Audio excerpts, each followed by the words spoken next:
Hello दोस्तों, welcome to math Guru. NIS DElEd के लिए एक बहुत बड़ा खुशखबरी का खबर उत्तराखंड से निकल कर आ रहा है। हालांकि उत्तराखंड से ही ये पूरा का पूरा मामला चालू हुआ था और उत्तराखंड सरकार के द्वारा एनआईएस डीएलएड के पक्ष में एक बहुत बड़ा कदम उठा लिया गया। हालांकि सुप्रीम कोर्ट के द्वारा ऑलरेडी इस डिग्री को वैलिड न्यू फ्रेश रिक्वायरमेंट के लिए मान्यता दे दिया गया था, लेकिन कई सारे राज्य सरकार डॉक्यूमेंट वेरिफिकेशन के नाम पे एनआईएस डीएलएड को उलझा रहे थे। वहीं इसी बीच उत्तराखंड सरकार ने कैबिनेट के थ्रू जो है एनआईएस डीएलएड को जो है मान्यता दे दी है और इसका जानकारी खुद उत्तराखंड सरकार का जो ऑफिशियल ट्विटर हैंडल है उसमें भी जो है उत्तराखंड के जो चीफ मिनिस्टर है उनके द्वारा साझा किया गया और इसको जो है खुद विश्वनाथ सर के द्वारा भी उनके ट्विटर हैंडल्स के जरिए इस पोस्ट को शेयर किया गया है। यहाँ पर साफ साफ लिखा है, एनआईएस डीएलएड द्वारा सितंबर 2017 से मार्च 2019 के बीच किए गए ओडीए डीएलएड प्रशिक्षण को मान्यता, यानी अब राज्य सरकार ने भी इसको जो है पूरी तरीक़ा से फ्रेश टीचर रिक्रूटमेंट के लिए मान्यता दे दी है। अब कई सारे लोग कंफ्यूज होंगे कि जब ऑलरेडी सुप्रीम कोर्ट ने इस डिग्री को वैलिडेशन दे दिया है, एनसीटी ने भी ऑलरेडी नोटिस इशू करके सभी राज्यों को डायरेक्शन दे दिया था कि एनआईएस डीएलएड पूरी तरीक़ा से एक वैलिड कोर्स है, तो उसके बाद भी क्यों क्या ज़रूरत पड़ गया कि राज्य सरकार को इस तरह का अलग से जो है एक अपने बिल पास करते हुए एनआईएस डीएलएड को मान्यता दिया गया। एक्चुअली में कई सारे राज्य जहाँ पर डॉक्यूमेंट वेरिफिकेशन के लेकर एनआईएस डीएलएड को परेशान किया जा रहा है और कुछ राज्य में जहाँ 2 साल का साफ साफ लिखा हुआ उनका सर्विस रूल में कि 2 साल का ही जो है डीएलएड होना चाहिए, जिसके वजह से परेशानी हो रहा था एनआईएस डीएलएड का अभ्यर्थियों को, खास करके डॉक्यूमेंट वेरिफिकेशन में। अब आने वाली जितने भी रिक्वायरमेंट होगा उत्तराखंड में उसमें एनआईएस डीएलएड के अभ्यर्थियों को अब किसी भी तरीका का कोई भी परेशानी नहीं होने वाला है डॉक्यूमेंट वेरिफिकेशन से रिलेटेड, क्योंकि राज्य सरकार ने अलग से बिल पास करते हुए इस डिग्री को मान्यता दे दी है। हालांकि इसका अनुमान मुझे पहले से था, लेकिन कुछ ऐसे कैंडिडेट खास करके एनआईएस डीएलएड के भी कैंडिडेट जो इस बात पे अड़े हुए थे, लगातार मुझसे ये आर्गूमेंट कर रहे थे कि नहीं, सुप्रीम कोर्ट का जजमेंट है वो ऑल ओवर इंडिया में लागू है, डॉक्यूमेंट वेरिफिकेशन सभी को कराना होगा। सुप्रीम कोर्ट का जो जजमेंट आया था वो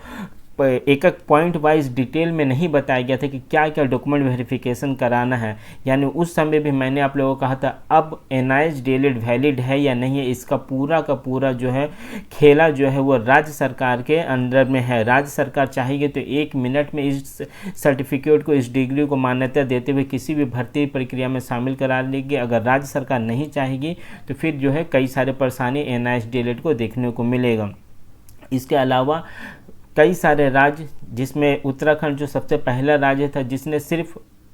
कोर्ट तक ही अपना लड़ाई को सीमित नहीं रखा, जब एनआईएस डीएलएड वैलिड हो गया फिर उसके बाद लगातार वो जो है अपने नेताओं के संपर्क में रहे, अपने नेताओं से लगातार जाके मीटिंग किए, रिक्वेस्ट किए कि इस डिग्री को जो है पूरी तरीक़ा से वैलिड कर दिया जाए ताकि आने वाले वैकेंसी में एनआईएस डीएलएड को किसी भी तरीक़ा का परेशानी नहीं हो। इसी तरह का रिक्वेस्ट मैंने सभी स्टेट के एनआईएस डीएलएड से के लीडर से किया था, खास करके वेस्ट बंगाल, असम जैसे राज्य जहाँ पर एनआईएस डीएलएड अभी भी फंसा हुआ, लेकिन कहीं ना कहीं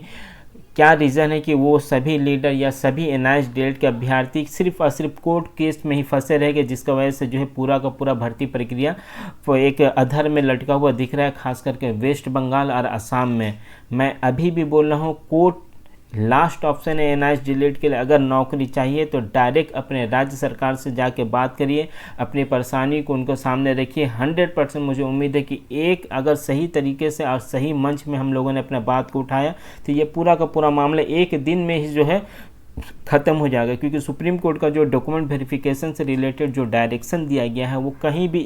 उसको एलेबोरेट करके या पूरा डिटेल्स में कुछ भी नहीं किया गया। ये राज्य सरकार के पाले में गेंद है कि वो किस तरह से इसको लेती है। तो अभी भी जो अगर आपको वाकई नौकरी चाहिए, खास करके मैं असम और specially West Bengal NIS DElEd candidate को बोलूँगा, क्योंकि अब कोर्ट भी बंद हो चुका है, ऑलमोस्ट 2 दिन के बाद कोलकाता हाई कोर्ट बंद हो जाएगा, तो सिर्फ कोर्ट केस लेके खेलना बंद करिए। अगर वाकई में नौकरी चाहिए तो आपको घर से निकलना होगा और अपने जो लीडर है, पॉलिटिकल लीडर, उनसे जाकर डायरेक्ट बात करना होगा। उत्तराखंड में कई सारे अभ्यर्थी नौकरी उनको मिल चुका, उसके बाद भी वो लगातार प्रयास करते रहे कि आने वाली वैकेंसी में किसी को प्रॉब्लम ना हो, जिसका ये रिजल्ट मिला कि अल्टीमेटली स्टेट गवर्नमेंट ने इस डिग्री को पूरी तरीक़ा से रिकॉग्नाइज्ड एक डिग्री बना दिया है। वही बात करूँ मैं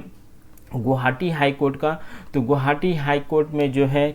आज हालांकि अभी आप लोग ऑफिशियल वेबसाइट में डेट अभी भी कल के ही दिखा रहे 23 सितंबर, लेकिन जो मुझे जानकारी मिली है आज 24 तारीख को जो है इस केस को लिस्टिंग करा लिया गया है और 2 बजे जो है इस केस का हमें ऑर्डर देखने को मिलेगा। अगर इस केस में पॉजिटिव आएगा नेगेटिव आएगा मैं उस पर नहीं जान रहा हूँ, लेकिन कुछ भी आ सकता है। लेकिन अगर आप राज्य सरकार से डायरेक्ट जाकर बात करिएगा तो अगर नेगेटिव कोई जजमेंट आता भी है तो बहुत ज़्यादा परेशानी नहीं होगा अगर स्टेट गवर्नमेंट आपके फेवर में चला जाएगा। गुवाहाटी हाई कोर्ट में भी अगर आप लोगों ने पहला हेयरिंग देखा होगा जिसमें जज साहब ने साफ कहा था अगर डॉक्यूमेंट वेरिफिकेशन से रिलेटेड कोई प्रॉब्लम है तो आप गवर्नमेंट को जाके अप्रोच कर सकते हैं। तो ये समझने वाली बात है कि आप सिर्फ केस खेलते रहेंगे सारा जीवन। ऑलरेडी 2 साल के ऑलमोस्ट हो चुका है, सुप्रीम कोर्ट से हाई कोर्ट, हाई कोर्ट से सुप्रीम कोर्ट, यही खेला चल रहा है। लेकिन इस मामले का इंस्टेंट सल्यूशन है तो सिर्फ आप अपने पॉलिटिकल लीडर से ही जाके वहीं से हमें मिल सकता है, क्योंकि सुप्रीम कोर्ट ने कहीं भी कोई भी तरीका का गाइडलाइन नहीं बना है, ना ही सेंट्रल गवर्नमेंट के तरफ से कोई इसमें ऑब्स्ट्रक्शन है कि आप जो है इस डिग्री को नहीं शामिल कर सकते। सेंट्रल गवर्नमेंट ने ऑलरेडी इसको रिकॉग्नाइज दे दिया है, एनसीटी ने भी ऑलरेडी इसको मान्यता दे दिया है, सुप्रीम कोर्ट ने भी बोल दिया है कि आप फ्रेश रिक्रूटमेंट के लिए एलिजिबल है वेरिफिकेशन के बाद। वो वेरिफिकेशन वर्ड तो ये भी हो सकता है कि आपका जो डीएलएड डिग्री है वो सही है या नहीं है, नॉर्मल जिस तरह से वेरिफिकेशन होता है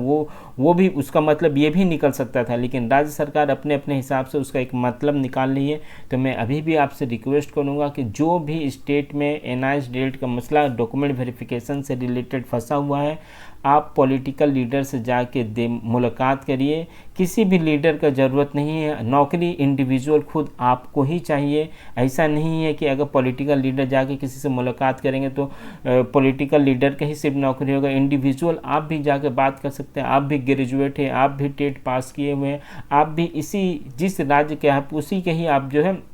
सिटीजन है। तो ऐसा नहीं है कि आप पॉलिटिकल लीडर के पास जाइएगा तो वो आपको पकड़ लेगा, आपको जेल कर देगा, ऐसा कुछ भी नहीं है। वो पॉलिटिकल लीडर बना है, वो आपके वोट के वजह से एमपी एमएलए या काउंसलर बना है, तो वो आपके बातों को ज़रूर सुनेगा। तो आप मैं फिर से लगातार मैं रिक्वेस्ट करता हुआ आ रहा हूँ, मैं फिर से आपसे रिक्वेस्ट करूँगा कि आप लोग जो है पॉलिटिकल लीडर्स के साथ देखा करके उन पर प्रेशर बनाए तो बहुत ही ज़्यादा इसका इफेक्ट हमें देखने को मिल सकता है ग्राउंड लेवल पर। फिलहाल आज 2 बजे जब इस केस का ऑर्डर आएगा तो उसका भी मैं अपडेट कर दूंगा। जहां तक